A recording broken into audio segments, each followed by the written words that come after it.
Hola, muy buenas tardes. Mi nombre es Víctor Javier y siempre estoy contento de estar con Dios, con los ángeles y ustedes, porque los que nos acompañan son personas que están interesadas en el mensaje de Dios y Dios está interesada en escoger los corazones de las personas. Si las personas no están interesadas en el mensaje, es porque no están siendo llamadas. Y si llegan argumentando que desean estar con nosotros y se van, el apóstol Juan dijo claramente, estaban con nosotros, pero no se quedaron con nosotros. Por lo tanto, no eran de nosotros. Qué sencillez usa el apóstol Juan para señalarnos que la pesca es de Dios. Y la pesca, Dios elige a los peces que se han de quedar. Así que no es nuestro el trabajo. Toda la labor es de Dios. Nosotros haremos el trabajo para lanzar el mensaje. Y cada persona lo escuchará en el momento en que Dios lo lleve a ese mensaje. Para eso están los ángeles. Así que confiando en Dios, hacemos esta labor. No en nuestras propias fuerzas, no hacemos una promoción, no.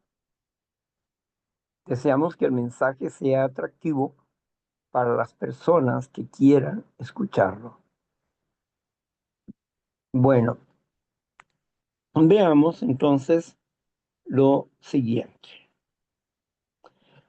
Eli está con nosotros como coordinadora de esta noche y ella nos va a dar la lectura de la cuarta prueba. Cuéntanos, Eli, ¿de qué se trata la cuarta prueba? Muy bien, buenas noches. La prueba número 4 del tema, el diseño exige un diseñador. Dice así, una de las pruebas más poderosas de la existencia de Dios y uno de los aspectos que más revelan al Dios verdadero es el maravilloso diseño que encontramos en el universo. Desde el más pequeño de los átomos hasta el cosmos. En el tema del diseño es donde han terminado encalladas las teorías de la evolución Perdón, natural. es la prueba 4 que estuvimos viendo, ¿verdad?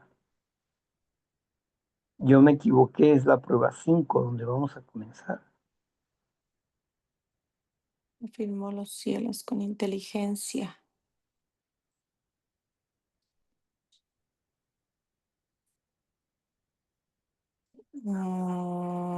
Somos máquinas de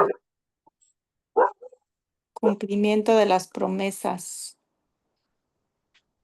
Realmente que la humanidad así.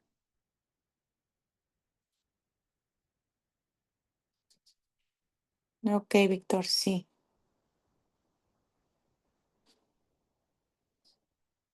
Sí, Víctor. Perdón.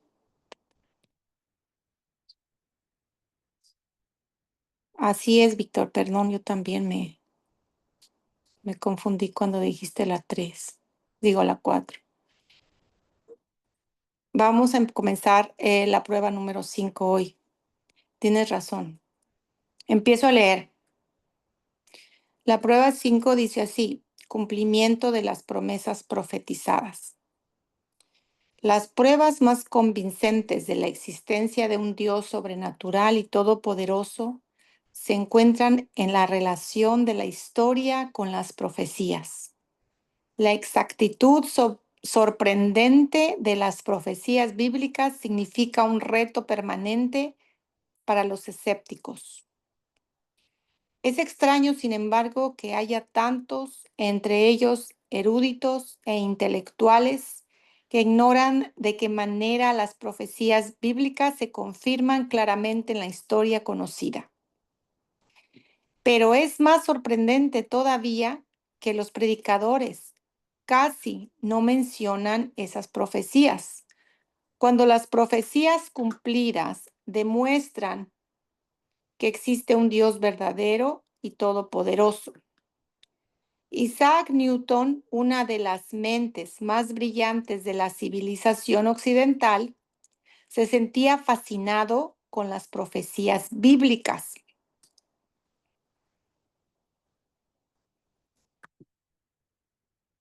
El Dios verdadero de las Escrituras desafía a a cualquiera a predecir el futuro con exactitud y a hacer que se cumpla.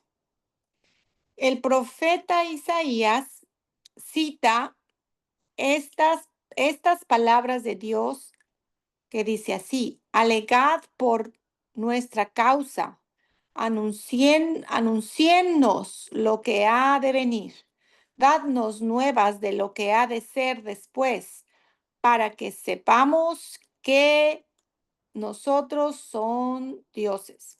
He aquí que vosotros sois nada. It's a little tricky. Y ahí nos lleva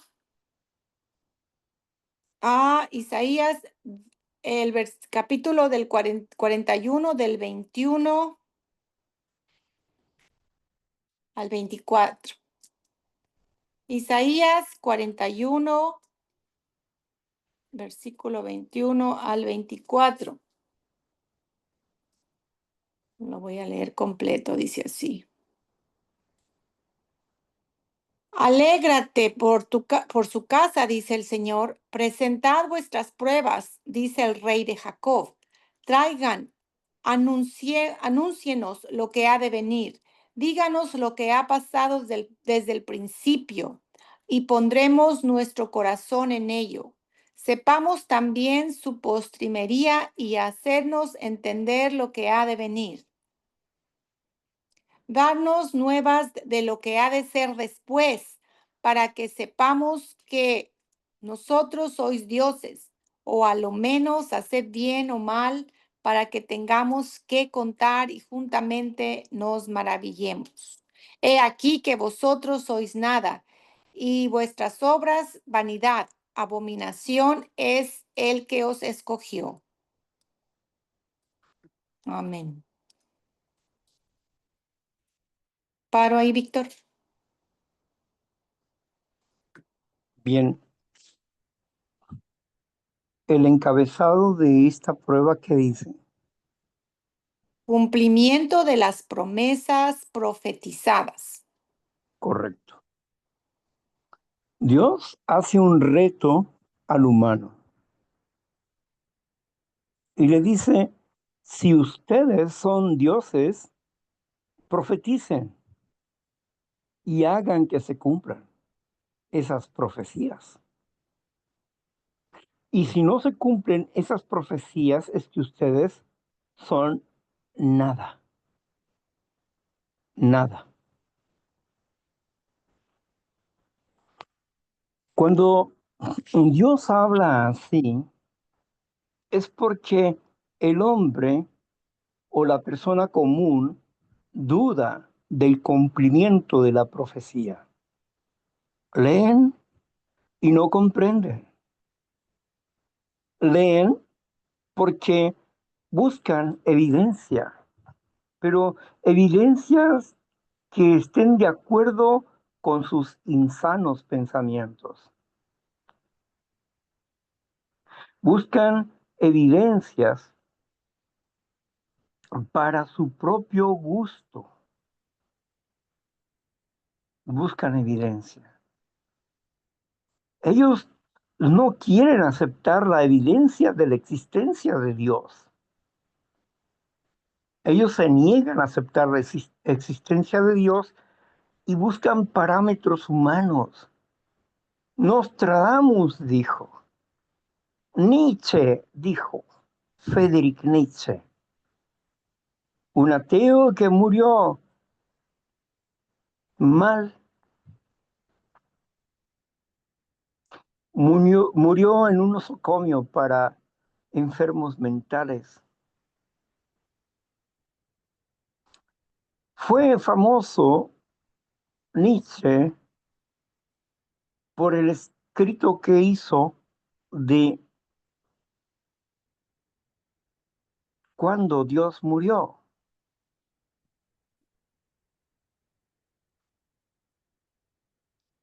La versión de Nietzsche sobre su ateísmo, sobre cómo él pensaba que Dios había muerto.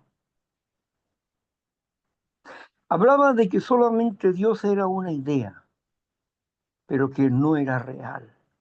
Y cuando una idea muere, Dios muere.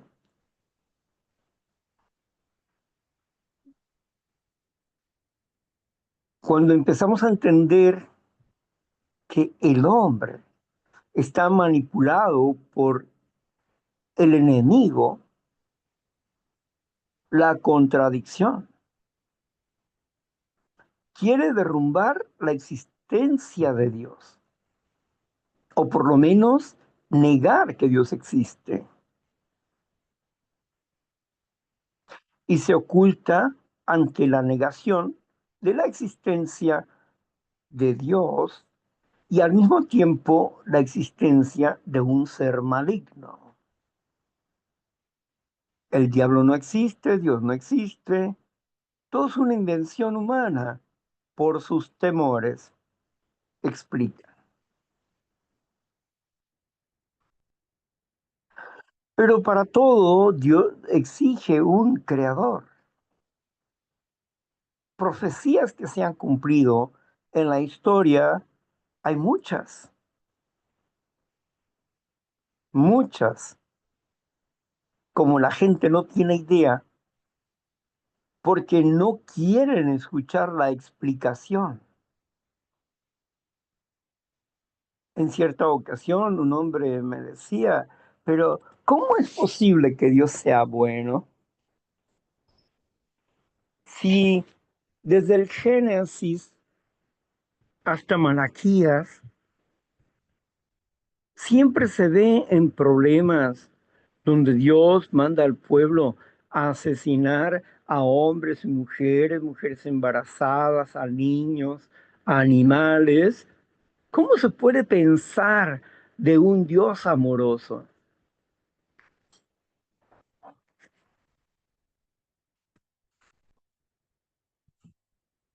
¿Por qué no pueden entender estas personas el proceso que Dios está haciendo con la humanidad para llegar al punto de la gracia y el perdón? ¿Por qué hizo eso con el pueblo de Israel? Hoy no lo hace. Dios cambia su estrategia de tiempo en tiempo. No es la misma estrategia siempre, pero revela lo que ha de acontecer a través del tiempo, miles de años, cientos de años, centenares de años, antes de que llegue a cumplirse su palabra. Las personas no tienen memoria histórica ni de su propia vida y mucho menos de la historia humana. Escuchamos discusiones políticas entre el pueblo y no tienen historia. Se enfrascan en un presente con una historia ausente.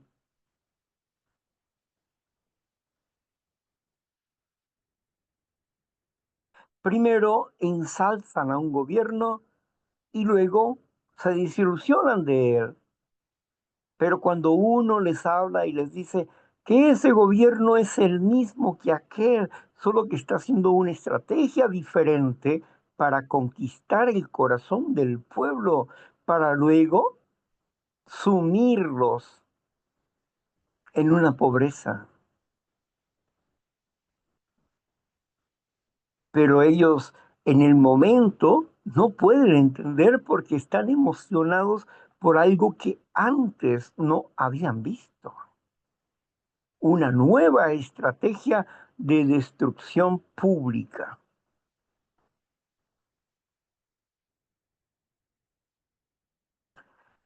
Regularmente las personas no tienen una historia clara en sus mentes. Están viviendo una película presente, pero no conocen su origen. Cuando hablamos de las naciones tienen un origen y cada nación tiene su propio origen.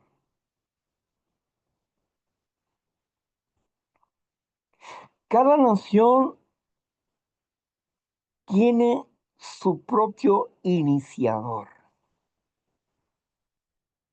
Por ejemplo, de Babilonia. ¿Quién fue el iniciador de Babilonia? El gran cazador. Eso significaba su nombre, Nimrod, el gran cazador. Nimrod le dio vida a la ciudad y estableció una religión trinitaria,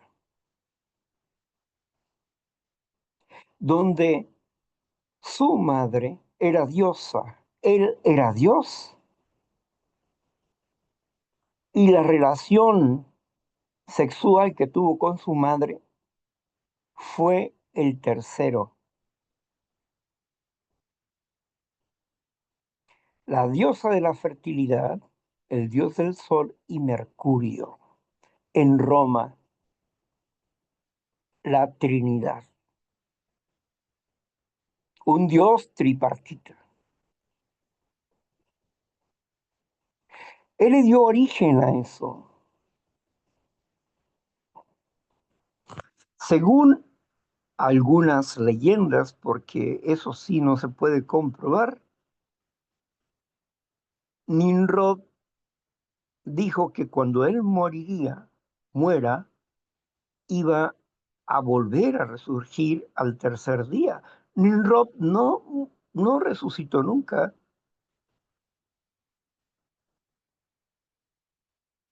¿De dónde sacaba sus ideas? Formó una gran ciudad llamada Babilonia. Babilonia,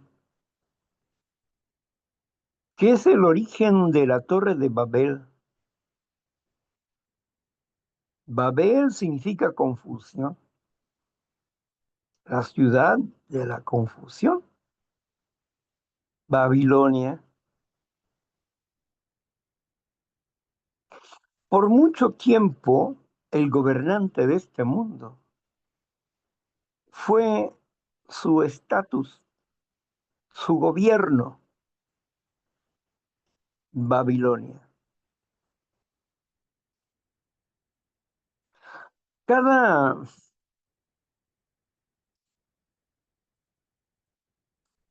cada rey que conquistó a Babilonia puso sus propias reglas, pero acuérdense que la cabeza era de oro en el reinado de Nabucodonosor. ¿Por qué de oro? ¿No te has preguntado eso? Porque aún ahí había moral y fidelidad. Y había todavía un razonamiento. Porque cuando los babilonios conquistaron Jerusalén, se llevaron a los jóvenes A los jóvenes inteligentes, a los jóvenes sabios, se los llevaron.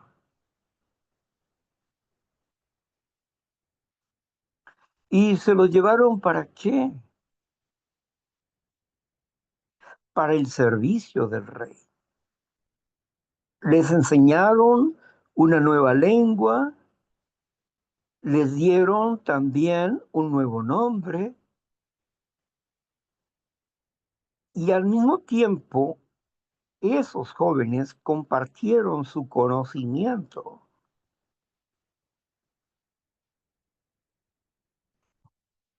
Daniel llegó a ser el jefe de los sátrapas, de los gobernantes. Había 120 provincias gobernadas por Nabucodonosor. Y el jefe de esas 120 provincias era Daniel. Los demás gobernantes estaban en contra de Daniel y buscaban cualquier cosa para destruirle, cualquier cosa para acabarlo. Forjaron trampas para Daniel y para sus amigos. Daniel estuvo en la fosa de los leones y sus amigos estuvieron en el horno de fuego.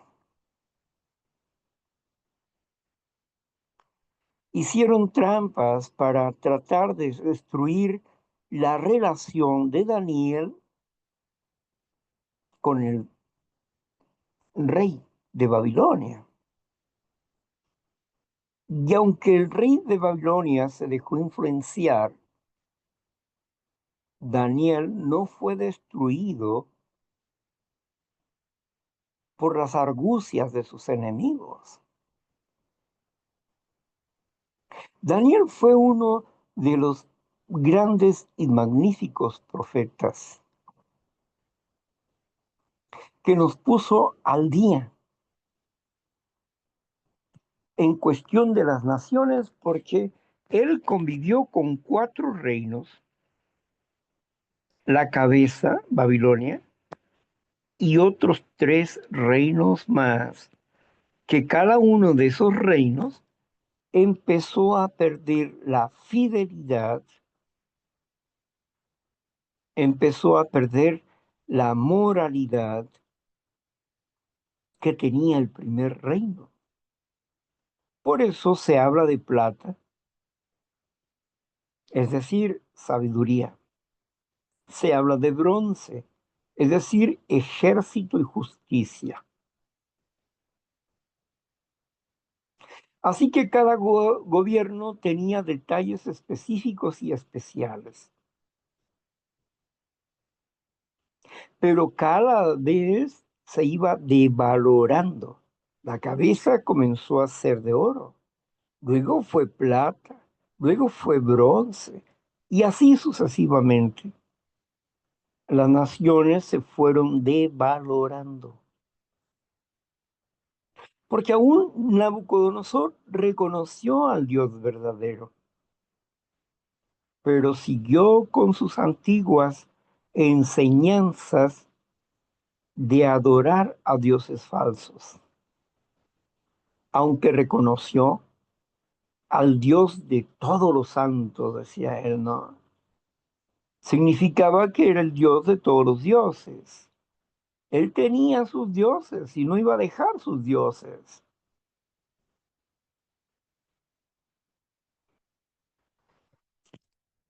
Las profecías fueron escritas como un camino de sangre para la salvación de la humanidad, porque el mundo fue secuestrado por una mala decisión del primer hombre, Adán. Y por eso todos los seres humanos hemos nacido fuera de la gracia de Dios.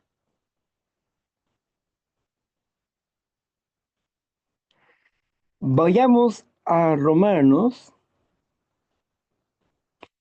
capítulo 5, versículo 12. Romanos capítulo 5 versículo 12 dice así. Por tanto, como el pecado entró en el mundo por un hombre y por el pecado la muerte, así la muerte pasó a todos los hombres, por cuanto todos pecaron. Bien,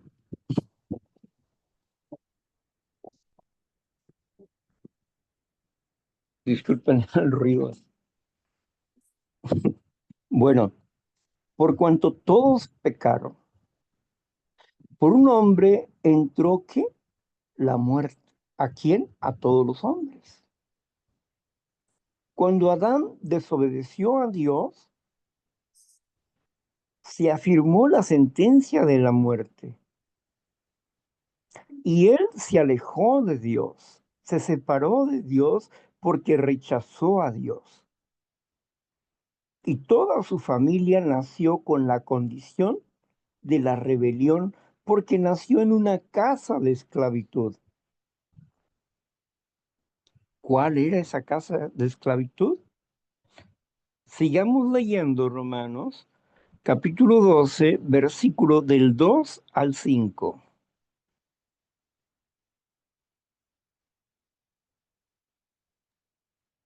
Romanos capítulo 11 versículo. No, es Romanos 5, perdón, del 13, del 13 al 15. Romanos capítulo 5 versículo 13 al 15. Dice así. Pues antes de la ley había pecado en el mundo, pero donde no hay ley, no se inculpa de pecado.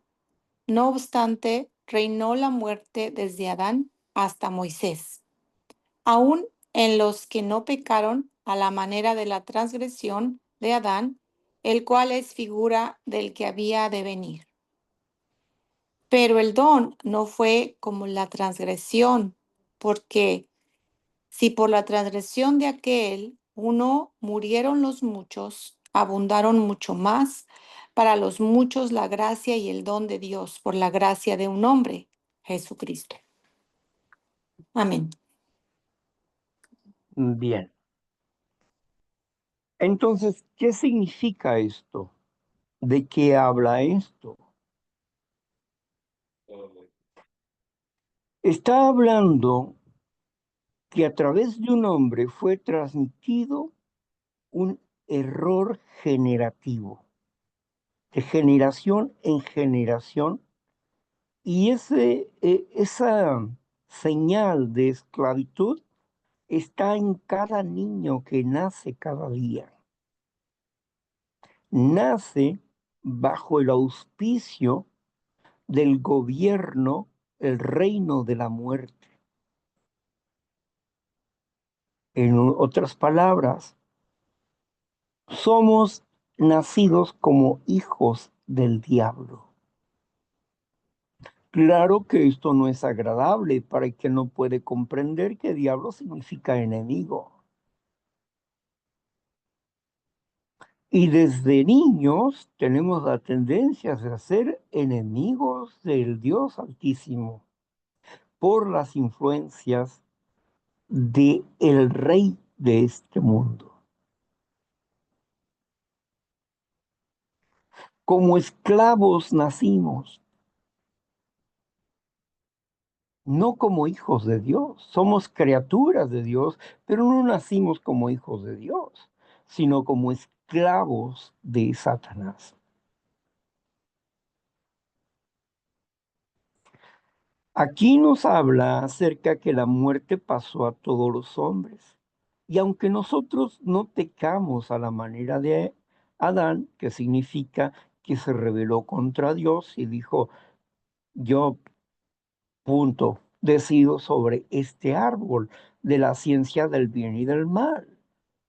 Y decidió por pertenecer al reino del enemigo. Ahora todos los hijos de él nacieron en esclavitud del mal, en el mundo de la injusticia. Por eso es que hubo de ser necesario un recomprador, un salvador, que pagara por nosotros.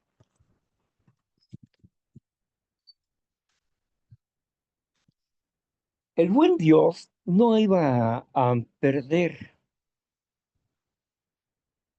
a sus criaturas, iba a tratar de rescatar a sus criaturas las más posibles.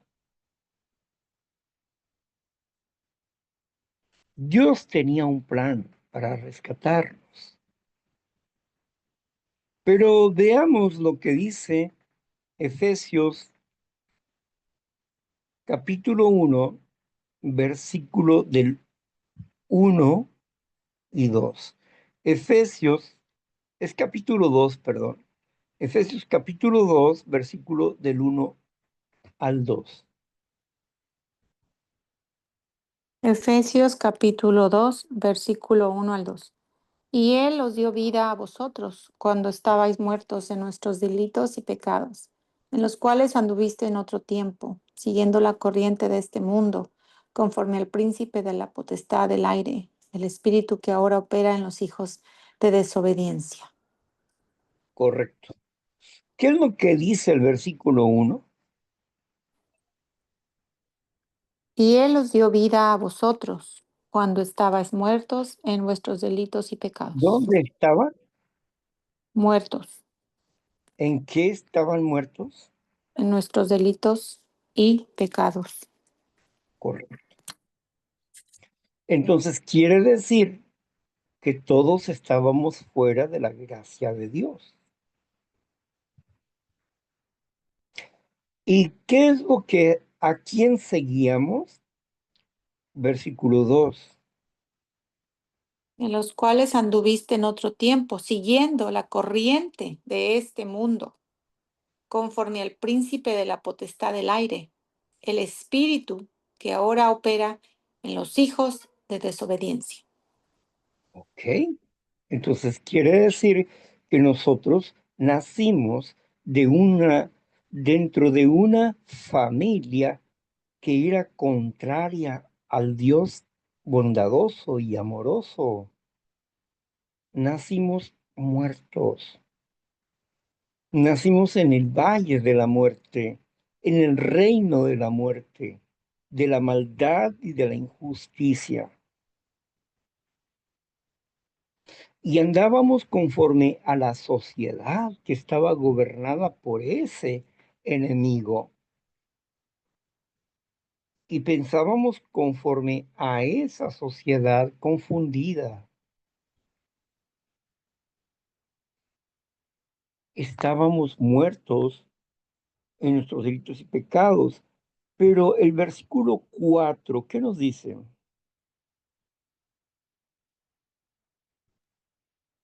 Efesios 2:4. Pero Dios, que es rico en misericordia, por su gran amor con que nos amó, Sígale. con que nos amó, aun estando nosotros muertos en pecados, nos dio vida juntamente con Cristo. Por gracia soy salvo. Ahí está. Por amor son salvados. Estaban inmersos, secuestrados por Satanás, por el error de Adán. Estábamos ahí, muertos. Pero por la gracia de Dios, por el plan, el proyecto de Dios, somos rescatados del reino de Satanás para pasar al reino de Dios. Veamos el versículo 5 de ese mismo capítulo. Versículo 5. Dice así, aun estando nosotros muertos en pecados, nos dio vida juntamente con Cristo. Por gracia soy salvo. Y el 6 continuó. Sí, Y juntamente con Él nos resucitó. Y asimismo nos hizo sentar en los lugares celestiales con Cristo Jesús. ok. Aquí dice que pasamos de muerte a vida. En otro tiempo éramos así, ladrones, estafadores, asesinos, violadores. um, Éramos mentirosos en otro tiempo. Éramos así. Pero hemos pasado de las tinieblas a la luz.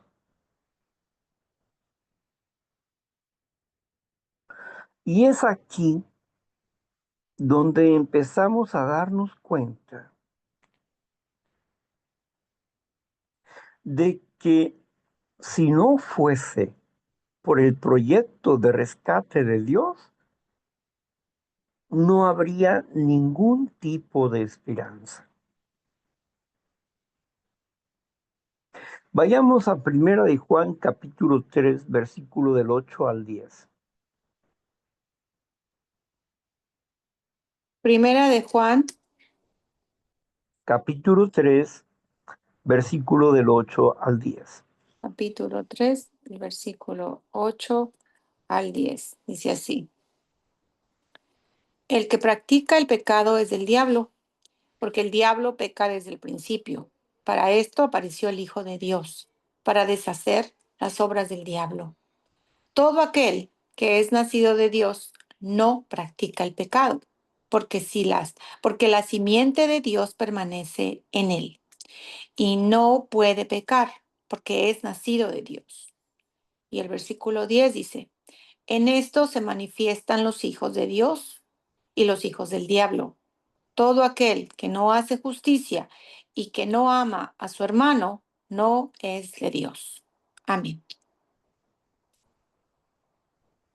Bien, aquí está hablando acerca de dos personas, los hijos del diablo y los hijos de Dios. Todos nacimos fuera del reino de Dios. No somos hijos de Dios por naturaleza, somos criaturas de Dios por naturaleza, pero no hijos de Dios.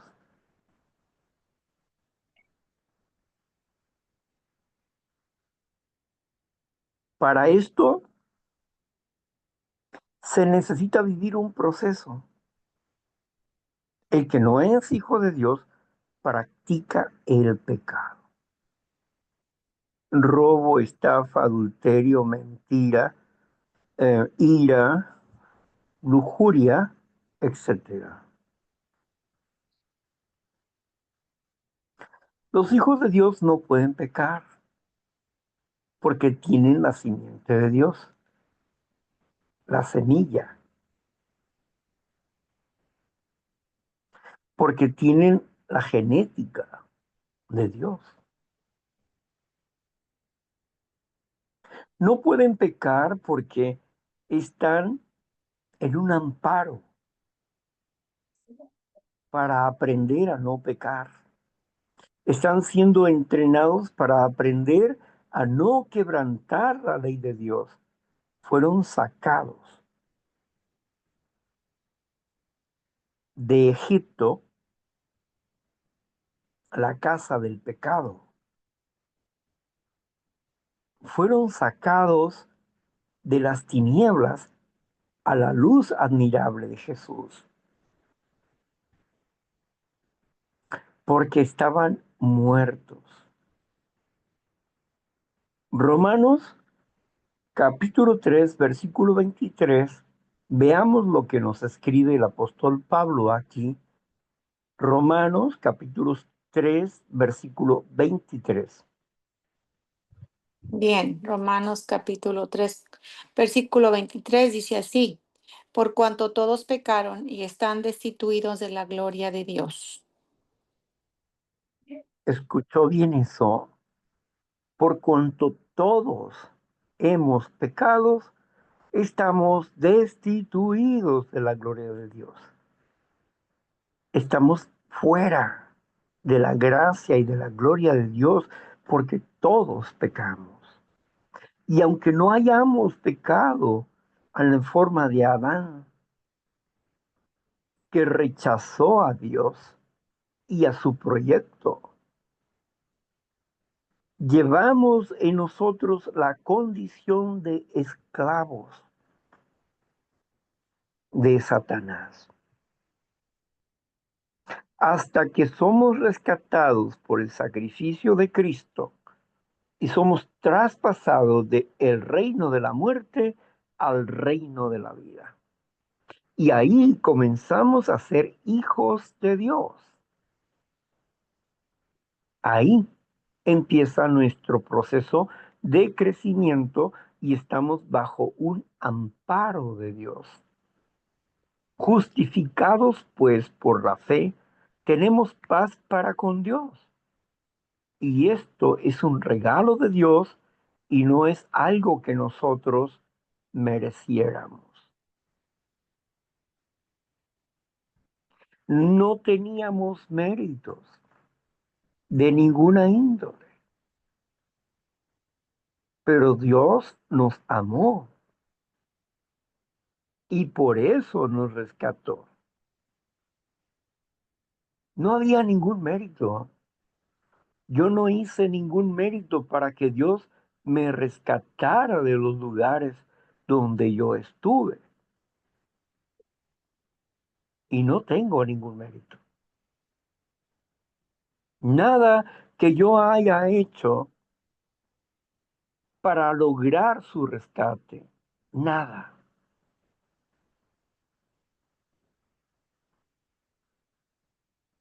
Él me rescató porque a Él le plació rescatarme, no porque yo lo mereciera. Ay, no, es que hice tales obras. No, no por obras de justicia para que nadie se gloríe. Vayamos a Efesios 2, 8, 9. Efesios 2, capítulo 2, del versículo 8 al 9. Dice así, porque por gracia sois salvos por medio de la fe, y esto no de vosotros, pues es don de Dios, no por obras, para que nadie se gloríe. Por gracia, por regalo, por decisión de Dios. Hemos sido rescatados por gracia, por decisión de Dios. Hemos sido rescatados de las garras del diablo, del enemigo de Dios. No es por una obra que nosotros hayamos hecho, sino es por el amor que Dios le tiene a su obra, a su proyecto, a su plan. No es porque yo haya sido un hermoso bebé o un gran hombre. No, es porque a Dios le place rescatarnos. No, no es porque haya hecho una obra de justicia o porque yo sea una buena persona. No, las condiciones que Dios ve en nuestros corazones, puedo no comprenderlas, puedo intuir, pero no puedo decir esto es así. Puedo especular al respecto, pero no puedo afirmar que sea así. Porque Dios, el Padre, determina. Él dice que estudia el corazón humano y que estudia la mente humana y él determina, este se va con el Señor Jesús.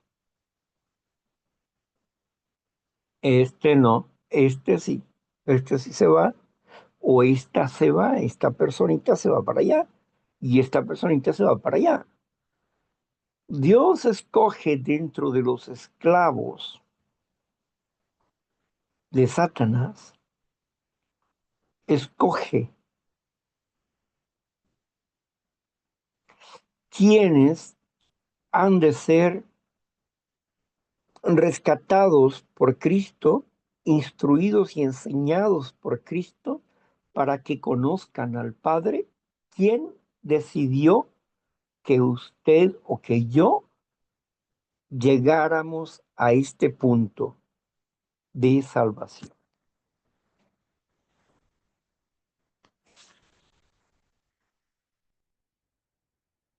Entiendo perfectamente que a muchas personas les es difícil escuchar lo que digo aquí cuando hablamos de un discipulado. Yo lo entendí desde el principio. Por eso me hubiera gustado tener puertas cerradas, porque sé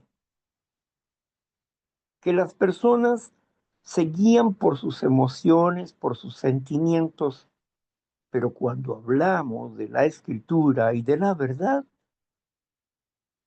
poco a poco se van apartando. Y si al principio eran 8 o 9, se van haciendo cada día menos. Unos permanecen y otros no, pero eso es natural. Hasta en las universidades. Empiezan con 40, 60 alumnos y al final terminan con 6 o 7 alumnos, porque no todos tienen la capacidad de permanecer, pues sus circunstancias, sus situaciones, sus ideas, etcétera, no les permite.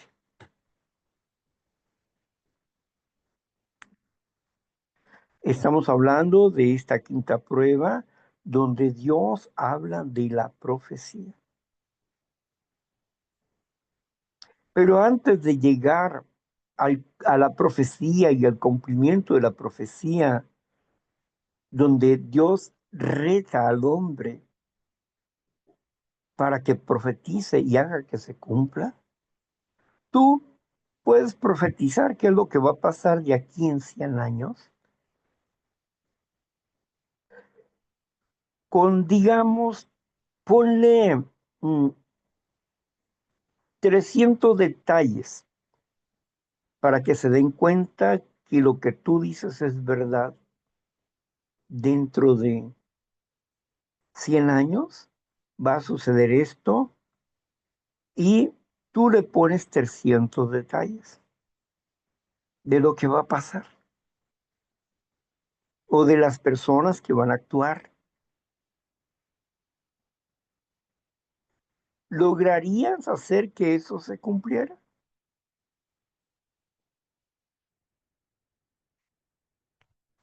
Una de las profecías más socorridas es la conquista de Babilonia por Ciro de Persa. Ciro de Persa nunca supo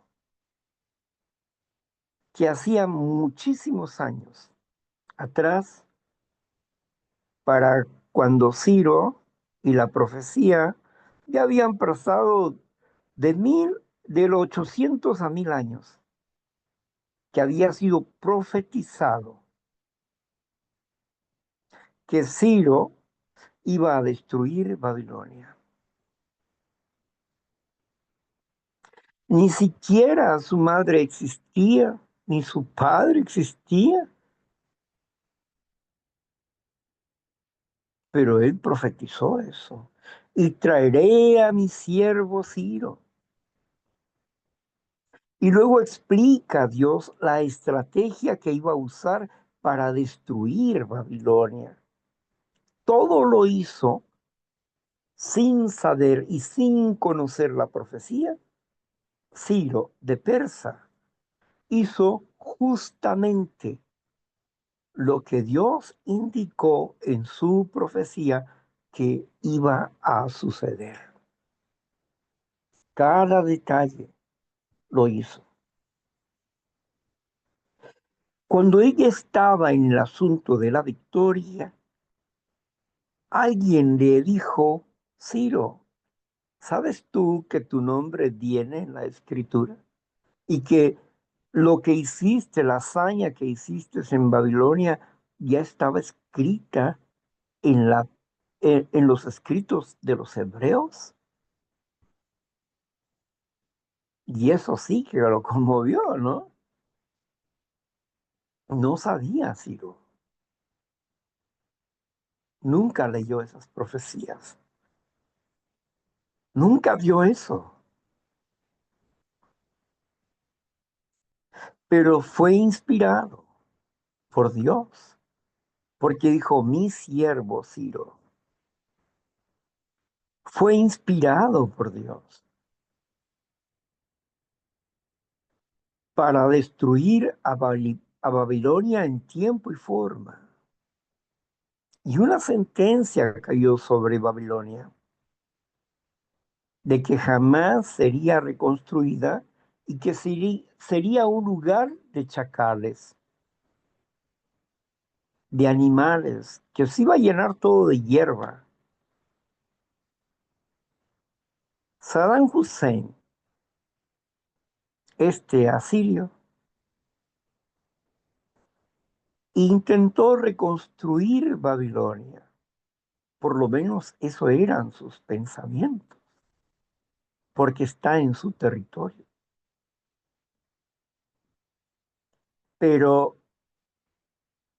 todas sus estatuas fueron destruidas y él mismo fue destruido. Pero no reconstruyó Babilonia. Y Babilonia se conserva hasta el día de hoy como Dios lo ha dicho. Es un lugar salvaje.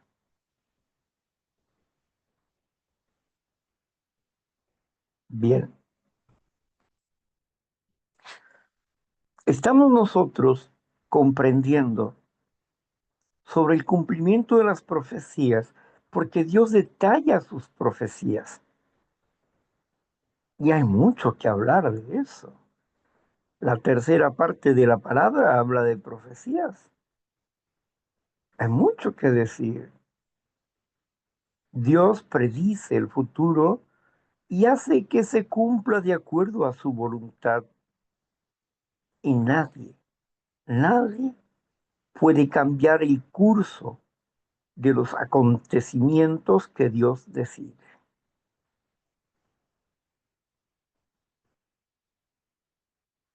Bueno, vamos a parar hasta aquí. Vamos a parar hasta aquí para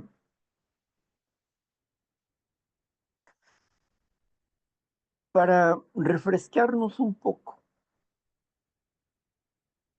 No hemos terminado esta quinta prueba.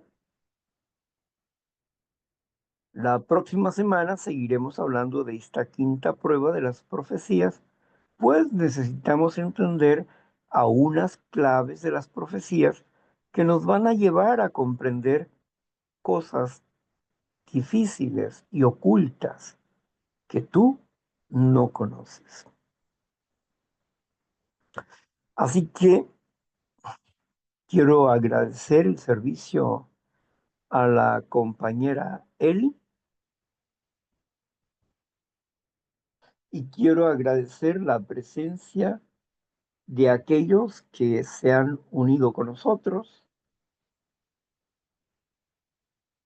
sobre esta versión específica y especial que Dios tiene de su evangelio.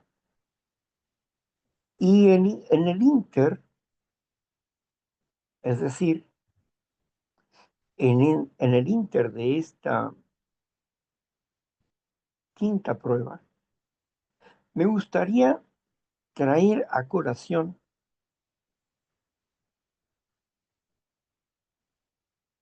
la experiencia de la Iglesia de Dios a través de la historia. Y la Iglesia de Dios no tiene que ver, nada que ver con la congregación romana, nada que ver con la política, nada que ver con eso. La Iglesia de Dios pertenece al reino de Dios, tiene un rey que es el Padre y Jesucristo, son sus reyes, y no tiene nada que ver con los reyes de este mundo.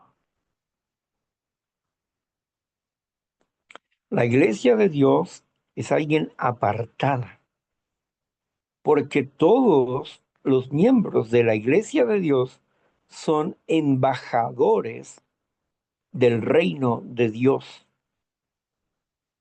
Por lo tanto, ellos no hacen política, son objetores de conciencia, no van a la guerra. Los hijos de Dios no van a la guerra y no hacen política. Se sujetan a las políticas del reino de Dios y no de las naciones humanas.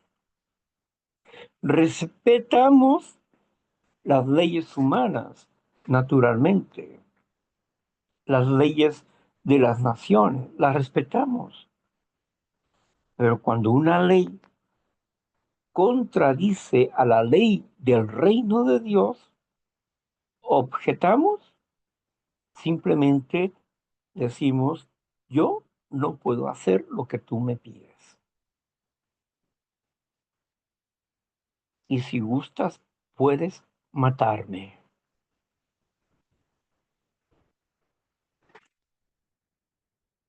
Esa es cuando somos embajadores del reino de Dios. Pero en la próxima ocasión veremos algo, un poquito, una entradita sobre la verdadera iglesia y el evangelio de Dios. Bueno, pues hasta aquí llegamos. Voy a cerrar la grabación para que ustedes puedan compartir los que deseen. Y si están cansados o ya quieren irse a dormir, pues nos vamos todos a la camita, como dijo Topollillo, ¿verdad? Bien,